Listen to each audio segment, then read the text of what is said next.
Jebelo, Jebelo outliers. It is Niiamah's song. I have not used that introduction in years, and it feels fun. Hi, hey there.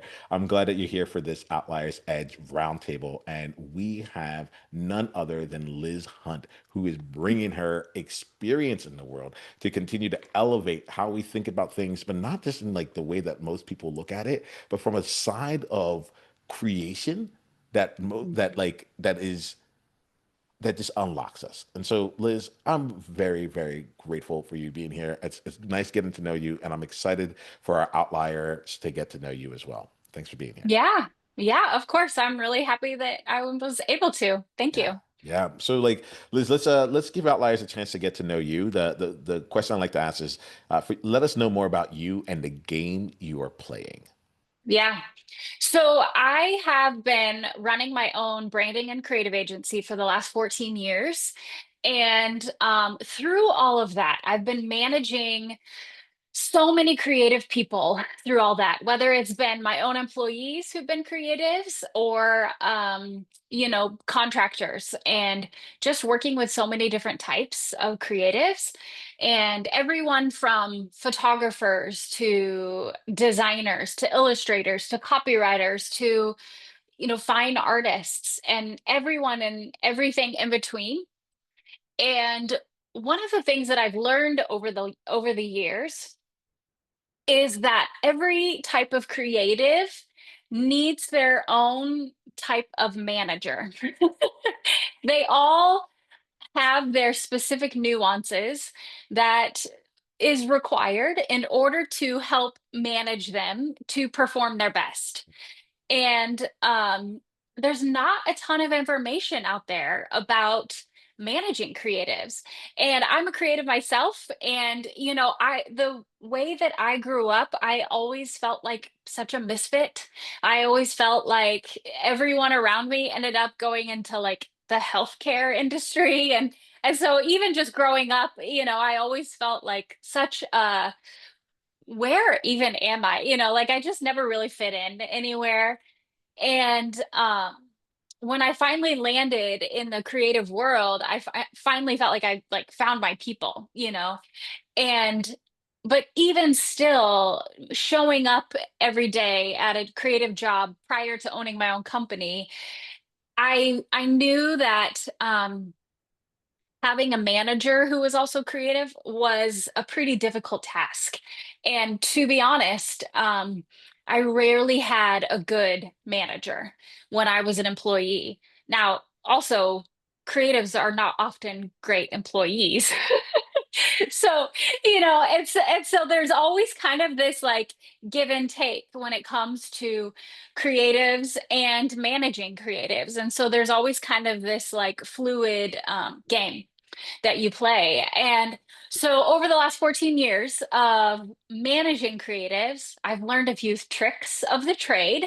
And I've learned that there are 9 different types of creatives. And so I've built out these different profiles and like archetypes of the different creatives. And I started writing a book about how to manage them.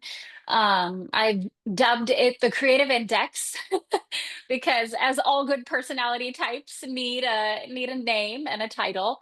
And so I've dubbed it the Creative Index, and I built out the 9 different types of creatives and how to manage them. And so I'm working on this book right now, and it's going to be coming out in spring of 2026. Oh, I love this. I love this here. And like Liz, there's as you're talking, Hmm. questions are forming, like things like whole worlds are blooming, right? I think what I like to do here is given your world, like you're like what I hear from you is like uh I'm a creative. Yeah. I've been I Yes. like once you get into like I've you all your roles have been in create like you get that world. I want to keep you in that world. And so Yeah. what I'm going to do is I'm going to speak to outliers real quick, and we're going to make a connection. Outliers. Okay. I'm going to invite Liz to keep talking about things through the lens of creatives, and because Hmm. she's just an expert, like she's a master, and I can tell. And so but and at the same time, there are things that she's saying in here that directly applies to you, whether or not you consider yourself a creative, whether or not you feel like you're in any of the place like those roles there. Because like Yeah. even just as you were talking, Liz, you're like the element of feeling like a misfit, feeling like, hey, like this is Yeah. how everything else has been. Like hey, there's a way that I have my own tempo and like and what I Hmm. need in order to create success. I Yeah. get really excited for this year. And so whether you are creative, whether you manage creatives, I think that this is still an outlier game Yeah. altogether. And I just want to like we may not use the word outliers here. Because I Yeah. want to stay in your world a bit here, Liz. I think it's Sure. fun to stay there, but just know Yeah. outliers make that bridge over. All right. Yeah. Well, and to that end, one of my creative profiles that I built is specifically one that is a creative entrepreneur. Mm, It's someone who um, is a little too creative kind of for the business world, but also a little too businessy for the creative world. And they kind of like toe that middle ground. And that's it's actually a profile that came at the very end because I was like, there's something I'm missing. And I realized it was my own profile. It was me because I didn't never fit any of the profiles. And I realized, oh, it's that creative entrepreneur. And so I dubbed it the visionary because it's someone who can build teams of creatives. It's kind of that unifier. It's the profile that I like I just said, they are a lot of times the entrepreneur and they're not necessarily always in a creative industry. Like one of my examples actually is my the guy who is my trainer. He owns a gym and he is 100% the visionary profile.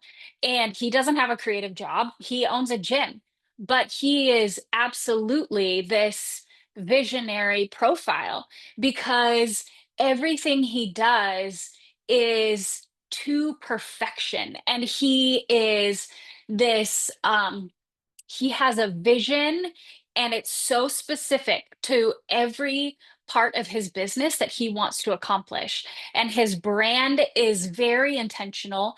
Everything in his building is intentional.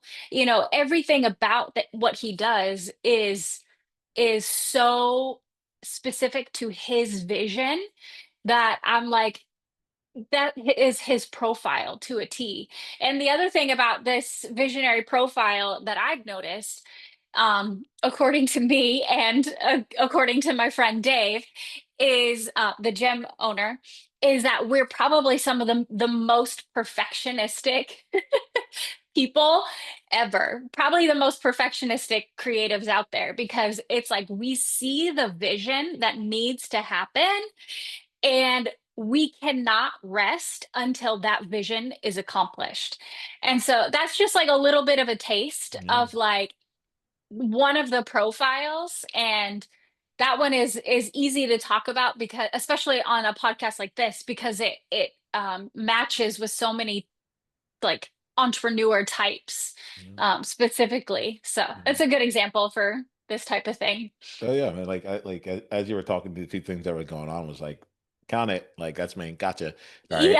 Yeah. And then the other thing that came on was like, oh, I'm gonna have to like just get this book so that I can just give it to my like to the people on my team and be like, so this Yeah. is me, right? Yeah. Like this is how you manage me upwards because like Yeah. yeah, no, but like there's like Yes. just even things Yeah. of like being able to yeah, so I love this. I love Yeah. this component of it. I think that Yeah. there's a number of different things. I think like that element of like manage like I I don't know if this is in the How book to, or not, right? But it's like the yeah. thing about it here is like I hear the I'm almost like looking at this and being like, as a creative, let me call, if you don't mind, I'm going to self-proclaim that Please I'm a creative entrepreneur, right? go for A it. Yeah. visionary in this case here. I'm like, and Yeah. my immediate thing was, okay, how do I help the world know how to work with me? You know, Yes. like I just brought someone on my Yes. team. I'm like, look, I don't want you to manipulate me, but like I'm actually Yeah. like really easy to get what you want from. If you like, you just need to like bring XYZ. Like it's not that Yeah. hard, you know? So I'm Yes. curious about like your thoughts on like how for any creative that's out there right now, how they can Yeah. leverage this to Yeah. actually be managed in a way or to partner with people in a way that like Yes. lights them up. Do you have any thoughts on that? I very much do have so many thoughts. Um, so one of the things that we do in the book is we talk about which profiles like pair well with each other. And so there's this other profile called the strategist. And this creative is someone who's very analytical and they are really great at building systems.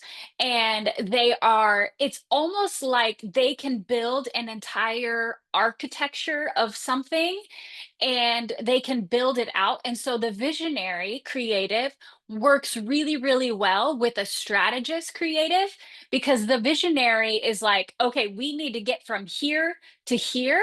And the strategist is like, okay, I can figure out an entire system for how to do that. And so the strategist can execute on that. And so those two work really, really well together because you have those two complementary strengths, right? I like so I think this is really important because there's as I have more and more of these conversations and time goes on, Hmm. I'm finding that leadership is it's exuding out. It's like how do we show up as leaders, Yes. right? And so when I hear like the Yes. visionary creative, it's like, all right, we're Yeah. leaving something out there.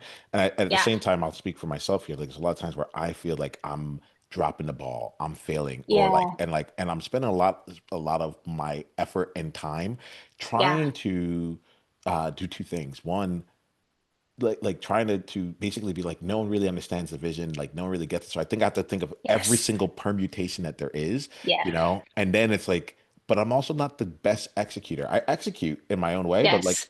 my own, this doesn't have anything to do with like being a visionary, but just like my own Yes. strength is in organizing people more than like Yes. actually getting things done. Like you can Correct. get me done by building that team, Yes. but Yes. like me actually doing it, that's not the work that I should do, you know? And that's exactly right. Your strength is not meant to be executing the work. Your strength is meant to be executing the people. Yeah. You are supposed to be building the team, Yeah. right? Your strength is okay, I can unify this person, and this person, bring them together and inspire them into this really specific vision that we are all meant to be like you can align them into the same goal Yeah. and that's what so many like other creatives they need a purpose and that's what the visionary does is they give them that purpose and so that's why every creative team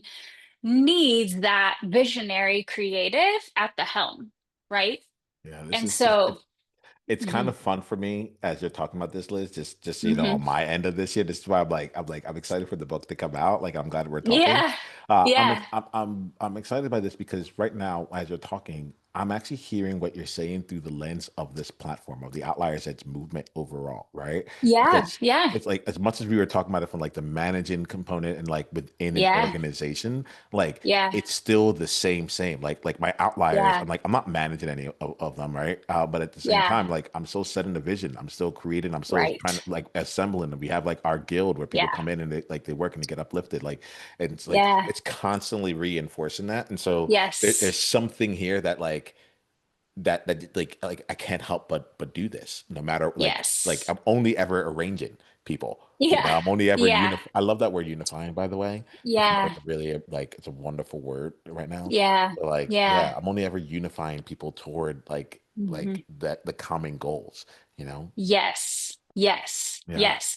And that's kind of that is the whole kind of like personality and archetype of the visionary Yeah, yeah. Okay. is mhm. So I'm not gonna have you go through like all nine of them. Like I don't want to have to like put you on the spot on that one here. Outliers, make sure to go check out the book here, the Yeah. Creative Index, right? Um, Mhm. let's go dive deeper now, Liz, into two parts. I want to dive into like you as an outlier and you and as Mhm. well as you as a and like what's gotten you on your edge, right? Yeah. So so tell me here, because I you're gonna find me. I'm listening, right? And so Yeah. what I hear is like you didn't just wake up one day and say, you know what? I have some friends who are creatives. I'll write a book. Like you Yeah. actually went through like 14 years of having to go Yeah. through this yourself, right? Yeah. Yeah. And so I want to kind of get a sense as to like like branded and creative agency, like that's what you've been known for. That's what you've been doing out in the world. Hmm. And now you decided to write a book. Tell me about like that transition there. Like how do you see yourself like with this here? Like do you see Yeah. yourself on stages and like how do you create that like the who you were or who others had seen you as to this Yeah. thing? Like I'm Kind really of curious about that journey. morphing into that.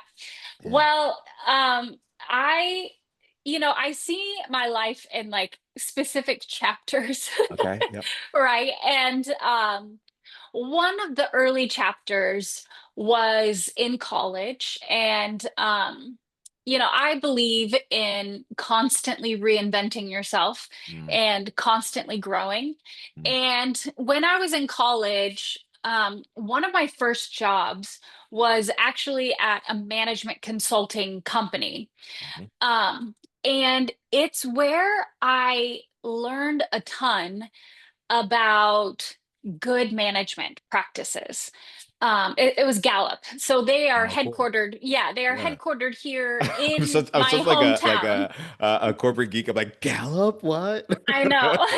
I know. Go ahead. So, All right, and the so headquarters in I, your hometown. yeah, yeah. So I was a design intern for them.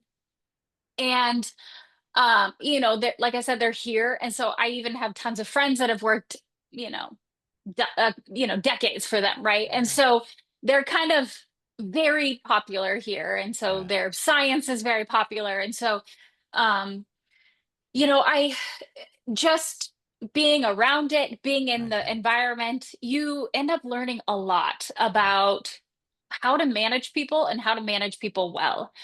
And I went from that to a boutique startup agency where I was not managed well. mhm, And I was actually hurt very deeply by that. And it was like I was friends with people and it did not end well, and, all this stuff. And those were a couple of chapters there. And then moving into starting my agency, it was like I was starting to, really percolate on how I wanted to operate my business and how I wanted to treat my people. And that's honestly kind of where it came from. Is like I saw good examples and I saw bad examples and I felt the bad examples, like what it was like. And so I was like, you know, deeply understood how it felt to be treated so bad. And then, just over the years of different friends who have worked for other creative agencies and things. And um, there's a lot of really bad managers yeah, in this industry. yeah, Whether you're facing sexism, whether you're facing ageism, whether you're facing just general, toxic environment, like mhm, there's mhm, a lot of toxicity in the kind of like advertising marketing world. And um, I had decided early on that that was not going to be how I operated my company. And because of that, it allowed me to house people for very long term. My very first employee I ever hired stayed with me for 10 years. And that's kind of unheard of in the creative industry. Normally, people are like a year or two and then they're out. And so I think it was like because I chose to manage people differently and treat them like humans, not just like cattle, not like churning and burning them, that I was able to see a lot of, I think, happier employees, better performing teams. I think our work was better. I think our clients were happier. And I think mhm. just in general, I think um, I was happier too because it was like our team and our culture and our environment was a much better place to work. Yeah. Um, You know, like I look at this, I'm like, you were in business for 14 years with this here. So clearly things you were doing were working, right? And yeah, on different areas. So there's a couple different things that are also playing out here. I'll probably go if you're cool with that, I'll probably go back to the place where you said like you were hurt deeply in there. And I want to, and the reason for that here is like yeah, I think it actually underscores some of the importance of this year. And I think that like if I'm yeah, being real, I think a lot of outliers get this, right? yeah, Where they're like where there's it's the wrong environment or and maybe it's not even the wrong environment, but it's the wrong manager or they're underskilled or the yeah, expectations are in different ways. And it carries, it lingers and and then all of a sudden new things get born from that pain, you know? But yes, like yep. uh, I'm gonna have to geek out just a little bit more, just so you know, right? Go Uh, for it. you're also talking about how you came from Gallup, and Yeah, so what was funny to me was that when I was talking about my strengths, I was actually talking about the Gallup Strength Finders. yeah, And in yeah, particular, I was talking about the execution element of yeah, arranging, you know. And so yeah, yeah. I was like, oh, like she knows, Like who? she knows what it's about. And I'm like, and then the Yeah, other thing that came up to me was like, oh, okay, like so. What I think is fun too is like, all right, you've got an experience to know what it's like to actually create an index, to actually go do these things here. Like hmm, Gallup. If y'all don't yeah, know, check out Gallup online, y'all. Like they're really yeah, good at assessments and finding out like what's happening underneath the surface, yeah, and collecting enough information and data to be able to make some very strong um association. So like when I hear that, I'm like I get even more excited for the book, Liz, because yeah, like you know it's you have the yeah, experience, you have the experience of the 14 years, but you also have like the yeah, experience of like, hey, like me, my friends, like we're rooted in this kind of thinking. So like it's yeah, cool. It's a cool like little Easter egg in there. And I think yeah, yeah, yeah, yeah, yeah. So like I do want to go like I'm not trying to like bring up and like any like drudge up like anything off or anything like that, but I want to spend some time just on like the fact that it hurt you deeply, sure, because like I think there's something really important about this. Like this stuff is not just like yeah, it's important, y'all. Like it like hmm, and unfortunately a lot of us don't a lot of people have not had the good experience to know what a real like good manager looks like. They haven't had a yeah, place where they've gotten, you know, the opportunities that you have. And I don't know.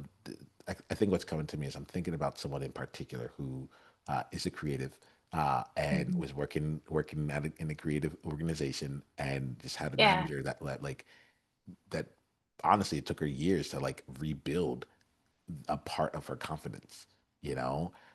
yeah, And so like so when you say this, I look at what you're doing, it's like it's just I think of it as really important because like hmm, these relationships just like they knock people off, you know? What yeah. do you gotta say about that, Liz? I can identify with that, Mhm. like just completely blowing up your confidence. And yeah, I know exactly how that feels. Mhm. I felt like I had to go in hiding after it happened. Um, I So what had happened was that I had been working with an individual and then he merged companies with someone that I was very good friends with. It was a couple. And um, once they merged, things with them got very weird. Um, they got power trippy. They were unkind, and they just got weird. You know, we weren't friends anymore. All of a sudden, it was like we're your bosses, um, and I will own that I was also young and did not handle everything well either. You know, like I did not, I was feeling all kinds of things as well. And so the situation just did not, it just didn't go well for either one of us. And so I was fired, and I was fired in a very hurtful way. Mhm. Um, and so, you know, they fired me and then also did some things even after the fact. Um, they said some super hurtful things like a week later. And so that were unnecessary. Yeah. And so, you know, Yeah. that Like happens. Like, I appreciate you going into you don't need to share anything about it. Like, but it's one of those yeah. things where like it showed up and it was just like two words, but I'm like, I think that this is you'll find with me like I'm very meta. Like I'm like I want Hmm. people to get the book and get to know Yeah. you, but I also want them to show up as different as like different leaders, different managers, like to Yeah. see the impact of it. And then on and the Yeah. other thing here is like it's like if this has happened to you, outliers out there, like you're not alone and it's not you. Yeah. You know, like there's Yeah. like I want to just put out there like people just don't have the skills, you know, Yeah. and they accidentally go around just like torching things without realizing that they were the ones that were on fire. So like Yeah. I appreciated that there's something in there that just felt Yeah. like too important to just gloss over because For sure. it's something real, you know? Yeah. And And the thing is that, at the time, I was living my dream job. Like mm, I was an art director at this bespoke startup agency, design agency that was like very up and coming. It was kind of the new, very much out there place that was getting a lot of attention. And so when I got let go, um, it was very public. And so, how do I say this? Like it readjusted my entire life. It just changed the trajectory of my entire life. And now, of course, I started my own agency, my own bespoke agency, and it's 14 years later, and I'm doing other things. And so it's fine, and to be honest, I have made up with them, and it was because they asked for it. They came and apologized to me. And so like that in and of itself is kind of a miracle, um that someone would do that, but and so uh, I just think like really terrible things happen in our lives, and it's kind of up to us to decide if like the cards that you've been dealt, because whatever they may be, what you do with them. Like, can you turn them into a winning hand or not, and so it's our choice, right? I love this element. Yeah, I think I truly believe that. I've been Hmm. having some things right now that just the word choice, by the way, has really shown up for me today. Hmm. It started out in the family, like because Yeah. we just had a late night and a very, very early morning with the young Yeah. kids. Uh, Yeah. and I remember going to my wife and just like I'm like, okay, today I'm just choosing to be on. Today I'm choosing for today to be like, Yeah. we're gonna be a power couple, you know, like because Yeah. there's every reason under the sun for us to just not show up and let life happen Yeah. to us. And what I'm hearing Yeah. from you is like you made a different choice, you know, Hmm. and you stayed in your power so much so that like years later they came back and they're like, hey, like our bad. Yeah. Yeah. Yeah. And the thing that was really interesting about that too was that I had by the time they did that, Mhm. I had come to the place where it didn't matter Yeah. anymore. And I think that's where it's like where we have to get to in those moments. And I am a firm believer in forgiveness because I think unforgiveness is like toxic to your body, and to your spirit and your soul and all these things. And so I was like, I have to forgive and let this go or it's going to eat me alive. And so I just believe in forgiveness. It took a while because Yeah. that stuff hurts. But, by the time they came back and said they were sorry, it was like just icing on the cake because I'd moved on, you know. You know, outliers Liz, firstly, I'm going to talk to you before I talk to outliers, but just thank you. You know, thanks for being real Yeah. about it. Like, Yeah. because I think that there is. the thing that's coming to me is like these moments in our lives suck, you know, and Yes. what we choose to do with it makes a difference. And at the Yeah. same time, what we choose to do with it doesn't have to be like, we don't know what's going to come out of this yet. Right. Mm-mm. And so, like, if I'm getting you right, based on you're like, I've had my business for 14 years. So I'm like, all right, so this was at least 14 years ago when all this went Hmm. down. Right. And as a Yeah. result of this, now you're writing this, like, you're bringing this powerful book out to the world. Like, you're changing, like, the Yeah. whole generation of creatives and creative managers and those that are managing, like they Yeah. have language to this. They have like a Yeah. process available to them. And so Hmm. I think Outliers, my thing for you right now is like I'm curious for you to like spend some time thinking for yourself and asking yourself, like, in what ways have there been stories or things that have happened in the past that have that have been detrimental, that didn't work out the way I wanted to, and in which ways are Yeah. those stories still unfolding? Like, if in 14 years, like, how might that like actually be something that you build on? Because Yeah. there's like, I don't know, I think we're talking about creatives, but I think that Yeah. like I always think about like we get to be creators, you know, Hmm. and that Yeah. like that to me is where choice comes in. Like, we get to Yep. create what it is that we want to be creating Yep. on. What are you Yeah. taking of this, Liz?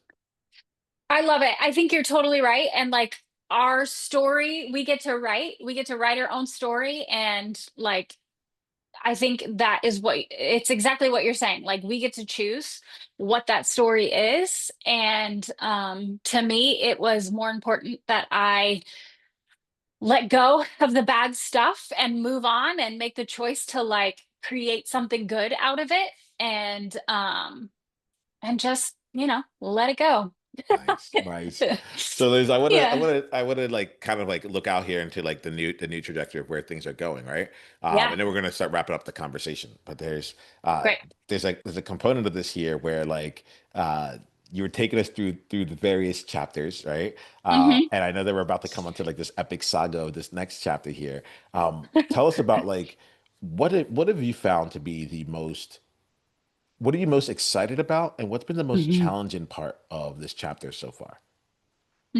Of like writing the book and all that stuff. Yeah, I like I almost think like let me see there. Like I think it depends on I think tell me about your vision first. So let me talk to you as a Yeah. visionary creative, Yeah. like help me see like what's the real vision? Is it the book? Like, we're talking about the book as if it's like the end all Yeah. be all, but I feel like there's something bigger underneath all this, and the book is Yeah. like step one, like chapter Yeah. one of like this larger like book here. Yeah. What are you Yeah. thinking? Well, so speaking of Gallup strengths, Yeah. futuristic is my number one strength. Oh, that's cool. That's cool. So I am always thinking like way far ahead, what's going to happen in the future. I can't even help myself. I'm always planning for the future Mhm. and dreaming into the future. And also it's probably part of a visionary creative. I'm certain it is, Yeah. thinking about what's going to happen in the future. And so, um, in the short term, the book is meant to be a tool for me to be able to start speaking and teaching Mm. about kind of the same topic because, you know, like I mentioned earlier, I've always felt like a misfit and I want to help other creatives and other creative managers understand themselves better and learn how to help their creative teams thrive. I believe in that. I believe in changing the culture of the creative world. Like it doesn't have to be this like toxic thing. Like it really can be something that is encouraging and uplifting and a positive place. Like I have proof of that. And so I would love to see that change happen. And so the only way to for that to start happening is for more people to start understanding some of these revelations that I feel like I have been able to pull from my experience and the universe and just whatever. So I would love to start speaking, and doing more of that. Obviously I've done some speaking, but doing more speaking and sharing on bigger platforms. um I have a podcast already. that we talk about it. I talk a lot about this on my socials and stuff, but my big goal is to start kind of having a bigger platform for this kind of stuff, specifically around this topic. Um, Real even quick, before you go on real yeah, quick here, I just want to say outliers. yes, For any of you that are listening, like, do you do corporate? Are you like, is it like more conferences? Like, if any outliers, like Liz, we need to bring you in, yeah. just let us know a little bit more about the kind of stages you choose to be Yeah. on. So I think it would be anything from keynote speaking at conferences to workshops and different things like that. I think this kind of content can be fluid enough that it would work for any sort of stage and Cool, platform. cool, cool, So cool. yeah. Hmm. Nice. All right, I interrupted your thought. You were telling us more about your vision. So You're go ahead. good. Futuristic again. Mhm. So, like I have plans for actually building out kind of this teaching thought even further. So, my branding agency is called Day Cloud.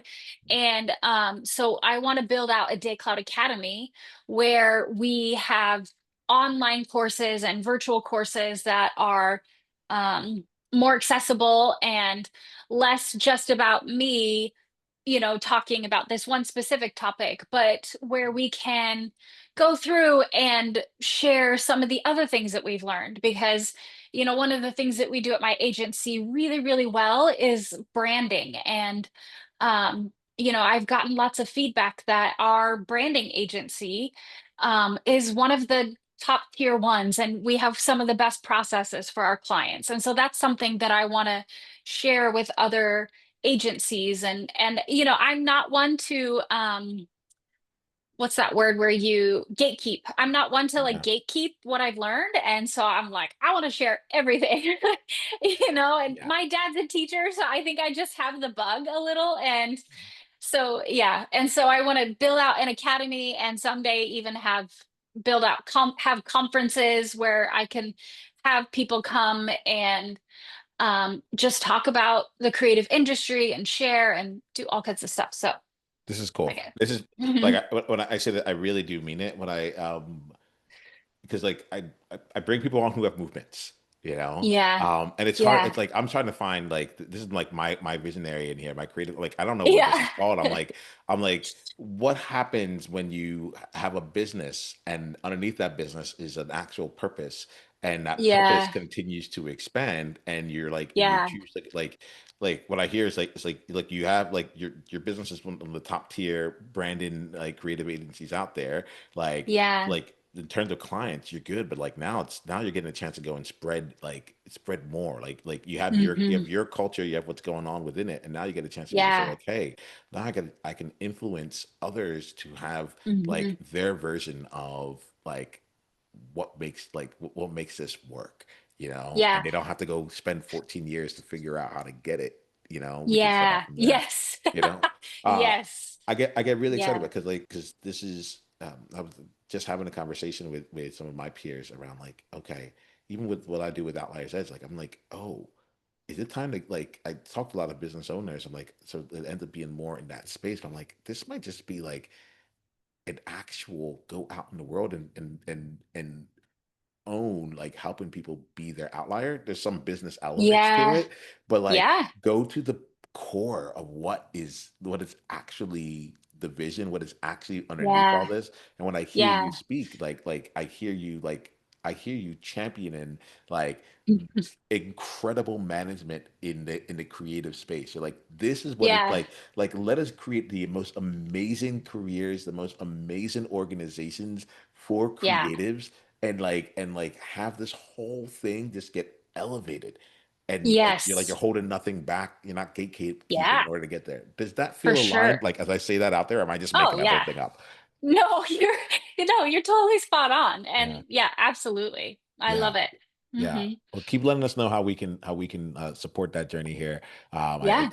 I see that you're someone who works from real experience, and you know there's a lot of fidelity to what you bring in here. I'll also let you know when you said that futuristic was your number one, you actually made me like my innards like warmed up. My like it's number three for me Yeah. on the list. I could have told you that. Oh yeah. Yeah. Oh yeah. Oh Yeah, yeah. yeah. I It was saw it right away. yeah, what ended up happening is that I realized that out of almost all the things on my like my top five, um, it's the one I lean into the least, like actively. Like Interesting. it's the one that like yeah, it's but when you said like it's my number one, I was like, oh wait, like there's a whole strength here that I'm not really strengthening yet. You know, there's a Yeah. whole like I'll Yes. lean into includer, I'll lean into woo, I'll lean Yeah. into strategic, but like Yeah. I'm not like obviously I'm creating something for the future, you know, but I Yes. haven't like Yes. said what is it like to strengthen it. And I feel Yeah. like this conversation you gave me that here. So thank you. Of course. Yeah, yeah. So Liz, we're gonna wrap up our convo here. The way I want Great. to do this here is let's do this. Let's make sure that outliers know how they can go deeper down the journey with you first. So what's the Great. best way for them to do that? So you can find my website at lizhuntconsulting.com. There's information about how to information about me, my companies, the way to hire me, and all any and all things. How to contact me, how to follow my socials, everything's on there. You can email me. You can sign up for our email newsletter, so you can be notified when the book is ready to be out. Or if you'd like to be notified for early release, you can also sign up for that on there. And yeah, we'd love to hear from you. Yeah, that's awesome. That's awesome there. Hmm. Outliers. I have an ask of you. I asked this here. My ask is that you take some time right now and think what's an insight that you got from this conversation, right? In what Yeah. way has your day changed, outliers? And then my ask is that you go find someone in your world and share this episode with them with intention. Let them know about like Mhm. the impact it had on you, and why you decided to share it with them. We call it the one Mhm. person, one conversation at a time initiative. And while I would love for you to also just go out and share it out with your overall socials and your overall platform, please go ahead and do that. I think that like Mhm. that ends up being like a one-time flash in the pan, but there's something that I feel like if this could get to the right next person who's the other Yeah. creative who needs to hear this and so on and so forth, then 14 years from now, like this episode is still being passed around because it's exactly the right thing. All right. So if you can Yeah. go listen to that, that'd be awesome. All right. Hmm. Hmm. Liz, we're going to wrap up with one last question for you. And this Okay. one here is around your insight for today. I only have conversations in order to like help uplift the world. And Yeah. so I'm curious about like what impact, if any, this conversation has had on you. And if it hasn't had any impact, if there aren't any insights from it, you can let it go. But if there is anything, I would, you know, I would love for you to share with us. I think probably my favorite thing about this conversation today is that kind of what you've already been saying, but that there are other people out there that have a passion to match my own. Mm, I love that. And I love that you are building that community and that you are building that, like you said earlier, that movement already. And as much as it feels kind of odd, I love that there are others out there that feel like they just don't quite fit in the mold, and I love that you are bringing them together. I think that's beautiful, and I, of course, feel like I kind of have a similar assignment and goal, just maybe coming at it from a different angle. And so I love that we were able to connect and discuss that and talk about that and share kind of in a similar camaraderie on yeah. that. So It's a funny game. It's a funny game how yeah, it's like we're all just here to uplift others and we yeah, but also do it in a way that still remains tangible, helps them with their like yes, it's a cool thing. absolutely. Yeah. Yeah, Liz, exactly. I'm glad you said yes to this. All right. Me too. Me Awesome. too. All right, outliers. Until the next time we talk, remember to be you on purpose. Mm. Journey on.